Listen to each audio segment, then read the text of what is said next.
In this video, I want to show you how to manage your shapes and your objects in PowerPoint. Now, here we're looking at three shapes. We have the square, the circle, and the triangle.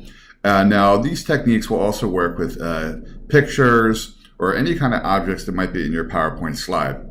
First of all, we want to line those up. So you want to make sure you pick all three of the objects. One way to do that is to hold down your Shift key. So right now I'm holding down my Shift key and I'm picking the square, the circle, and the triangle. And all three are now selected because I held down my Shift key. Now I'm going to lift my finger. I would like to line these up. So notice how you'll have the Format menu up top, Format. And then we come over here and we'll pick in the word Align. Now I want to line the left margin. So I'll say Align Left. And you can see how they're lined up now. All right. Now, sometimes we want to pick on Align and maybe say Align Center. And that these will probably be the same the way it is. Oh, it did move a little tiny bit. And that means the center of the objects are lined up with each other instead of being left justified. Or we can align the rights, and they moved a little bit that way as well. So notice how I had all three objects selected. Then under the Format menu, I picked on Align. And let's go back to Align Center. I think that was the one that looked the best. Okay, good. Now, if you wanted the items next to each other, you would say Align Top, Middle, or Bottom. But if you want the items on top of each other, you say either Align Left, Center, or Right. Now, also, I want to make sure that they're evenly spaced. So the items are still selected. In this case, I'll pick on the Align menu, and I'll say Distribute Vertically. Now, if they were next to each other, you would say Distribute Horizontally. So I'm going to pick on Distribute Vertically. And notice how they did move a little tiny bit. I'm going to undo that. You can see how the blue circle did move. Now I'll pick on Align. And I'll pick on Distribute Vertically. And now you can see how they are distributed and they're evenly spaced. So those are that can work with as many objects as you want to do. Yeah, you select the objects, pick in the Format menu, and you pick on the Align choice. Here you can align the margins, or you can distribute them, which means that they will be evenly spaced. Next, I want to show you how to layer the objects so that one object will appear on top of the other. I'm going to move the blue circle onto the red square, and I'll move the triangle on top of the blue circle.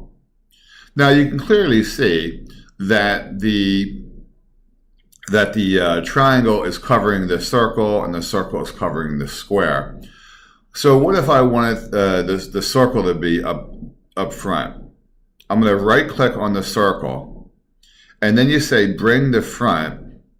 Now if you say bring the front, it'll be the frontmost object in the entire slide among those three. Notice how the circle is now covering the triangle. On the other hand, let's say I want the triangle to cover the circle again. I'm going to right click on the triangle. I'll say bring the front and make that one be in front like that, as you can see. Now let's see the difference. Now the triangle is in front of the circle and the circle is in front of the square. Now what if I want the square to move up one level? Watch what you do. I'm going to right click on the square. I'll pick on bring the front. And instead of saying bring the front, I'm just going to bring forward, which means it's going to move up one level. Let's see what happens with that. So, okay, this is very subtle. The triangle is still in front of the square. You can see how the triangle is covering the square on that one little corner. But the square is now in front of the circle. So I didn't move the square all the way to the front. I just moved it up one level, as you can see. Let's try that again. I'm going to undo that. See how right now the circle is in front of the square, but the triangle is still in front of the circle. So I'm going to right click on the square, I'll pick on bring the front, and I'll just say bring forward. That means just bring it up one level. And now you can see how the circle is covering the square is covering the circle, and the triangle is still covering the square. Now you can bring them forward or you can send them back. For example, let's say I want the triangle to be all the way in the back of everything. I'm going to right click on the triangle and I'll say send to the back. And then when you say send to the back, it'll be the one that's in the very, very back of the entire slide. See how now the square covers the circle and the circle covers the triangle, so I moved it all the way back as far as possible. On the other hand, let me undo that. I just want to move it back one level. So I'll right click on the triangle. Sometimes you get that extra menu. See, if you hold down your right mouse key, just a little tiny thing, then you'll get this weird menu that looks like that. So if you ever get that, just right click it really quickly, and then you'll get the main menu. In this case, I'm going to say send to back and send it just backward one level, and watch what will happen this time. Notice how the triangle is still in front of the circle, but the square is now in front of the triangle. So we just moved it back one level. So you can do that with your objects. If you right click on the object, you say bring to front, and if we say bring to front, it'll move it all the way to the front. If we say bring forward, it'll move it just one level up. And send to back is the same way. If you say send to back, it'll move it all the way to the back. But if you say send backward, it's only going to be one level back. So that's how we can layer our objects. Now let's see how I would like this to be. Let's say I want the circle to move up one level. So I said bring forward for the circle. Good. All right, I like it that way. So let's say now I want to keep those objects together and have it like that. So we're going to group the items together at this point. So I'm going to, here's another way to highlight all three of those. I'll start my mouse outside of those objects and just drag the whole thing with my mouse. And now all three of those objects are also selected. Let's say I just like that configuration and I want to put all of the items together and make it one big object. Here you would group them. So I'll right click on one of those and I'll pick on the word group, and I'll pick on the word group again.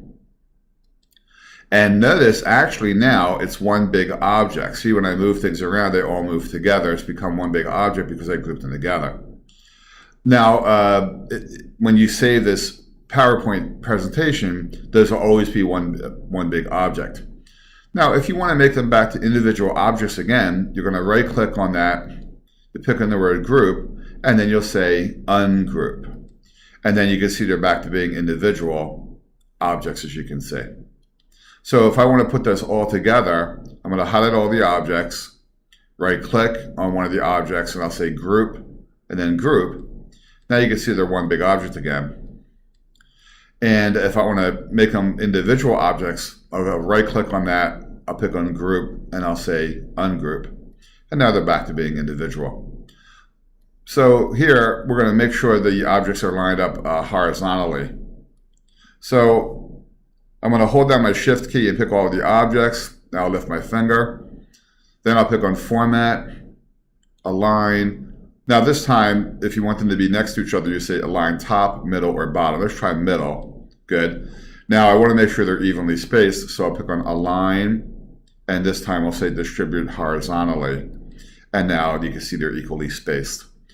So hopefully you got some ideas about how to manage your objects in your PowerPoint slide. I showed you how to line them up with a line, how to make them equally spaced, how to layer the objects, and also how to group or ungroup the objects. So I hope you liked that video.